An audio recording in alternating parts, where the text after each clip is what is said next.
Alright, hello guys. Brian once again with New Leaf Paddle and Surf, and this is going to be part 5 of the do-it-yourself surfboard planer adjustment, the on-the-fly depth Clark foam style adjustment. But first off, one thing I did not mention in the very first video, and this should have been my bad, it's priority number 1. If you guys are doing this and you guys are used to the Clark foam style planers with the knob adjustment, that you will know that the knob takes 1/4 turn for it to fully open and close the shoe. Okay? Now, with this device, I got the coarsest thread that I could get, but it still is 1/2 turn of the knob. Now that might not be a deal breaker for most people, and it's certainly not a deal breaker for me, because instead of buying a $400 planer that are usually out of stock from Clark Foam or any of their distributors, I bought this for $100 and put about another $100 in all the modifications myself. Anyway, it's not going to be the 1/4 turn, so if you're a production shaper and you are used to the Clark Foams, the P20 SBKs or the SBs, and you're used to that 1/4 turn, might be a deal breaker, but I don't think it will be, okay? Alright, so like I said, the planer was a brand new out of the box planer, and I've done quite a few modifications up till now, and it's only taken me the better part of a day, day and a half. I've done the handle relocation, turned out awesome, and then I also did the longer cord, 25-foot cord, and then also I did my own exhaust, and it looks exactly like the one you can buy from Clark Foam or any of the surfboard industry distributors that sells planer parts. And I'll get a close-up of this for you here in a second. And this, I basically made everything for this exhaust for $8. Okay?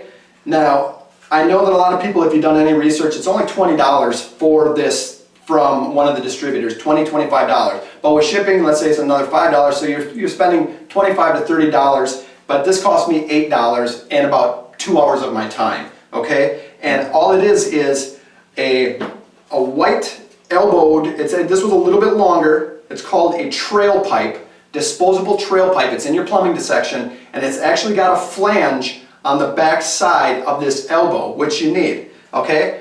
One of those, and this funky thing, you can see that I actually cut out the flanges for it. You're going to need 3 flanges.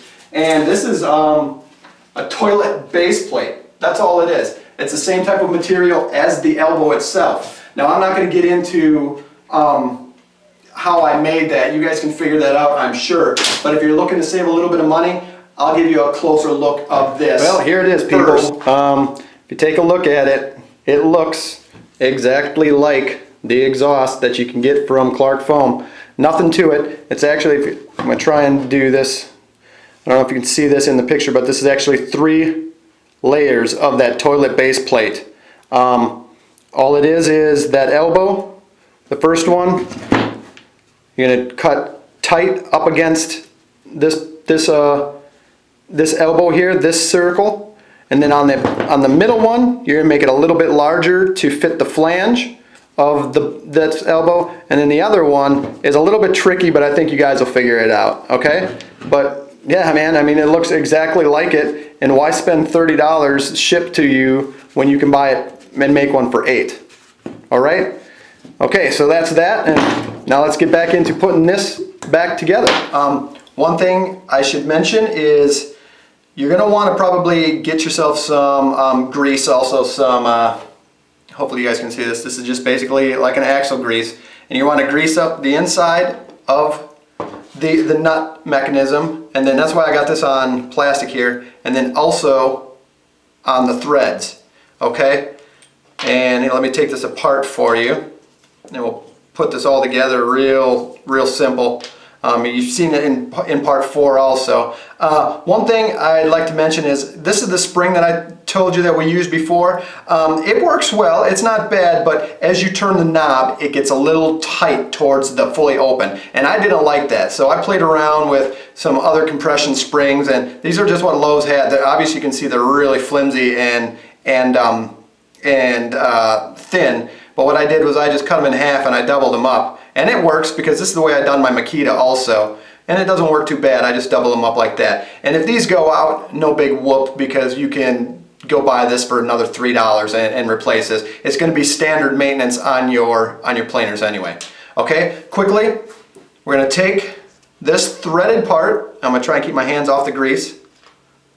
One of the washers, and then this is a little bit of a trick. Try and get those lined up on there just right. Okay, and then only one of those, another washer on there. So the stem, washer, springs, and then the other washer. Remember to put your sponge on first, okay? And then also what I do, I don't know which way is better, I guess this way. One thing that I do also, but you put the sponge on first, you grease this up, and then I also put grease on this, and then also in the cavity, which I think I mentioned in part 4, and I bottom that out. I take this and I turn it all the way until it can't turn no more. Okay? So, up till now, that's how that looks, alright? So we're going to take this and we're going to put this up into the planer, and I'll show you what to do from there. So I'm going to try and stay out of the frame here, make sure I'm out. Okay, we have our mechanism. Again, this is going to be self-explanatory.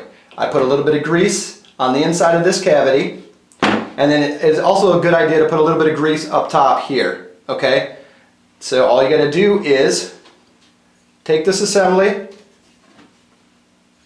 and again, like I said, these, when I doubled up my springs, it's a little tricky, but for the most part, and I mean, you can see that already. Look at the play, and that it's an easier play. Okay. Now, one thing that you want to do is make sure, like I said, you can see that stepped part. Okay. So that's why I bottom everything out, and don't worry, you got enough room in there to, these threads are not going to come out. I've done this many times and this works out perfectly like this, okay? So, one thing is, you guys are going to try and zero out your planer, okay? This is a trick that I figured out. Take a 2x4, and what you're going to want to do, again, hopefully my hand is out of the way. Be very careful, try and get one of the blades to line up right in the middle, okay? So you can see where I'm going with this. Put this back on top. Okay, now you're really going to need your other hand to set that, okay, to set the ball on there.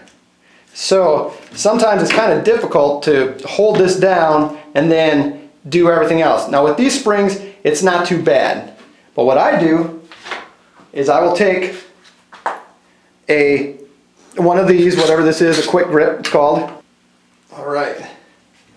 So what that'll do is it's zeroing it out for you. So you can't get a real good look from this angle, but what it's doing is making the shoe level with the base plate and then also the blade. Okay? So that's all you need to do right there. Okay? Now all I'm going to do is, let's move this over a little bit. Back this out a little bit. And as you can see, once it's down there, you can't see that step. Okay? But now, let's try it this way. When I turn this up a little bit, there's the step starting to come up. And you can see that I got it all marred up because I've had this thing apart and together and just playing with it with different, different options here. Okay? So now that that's there, all you got to do is put on your washer. And I did what I told you I was going to do. There's one set screw in there which will work, and you can use your little knob for using it for your stop or your zero out mark and fully maxed.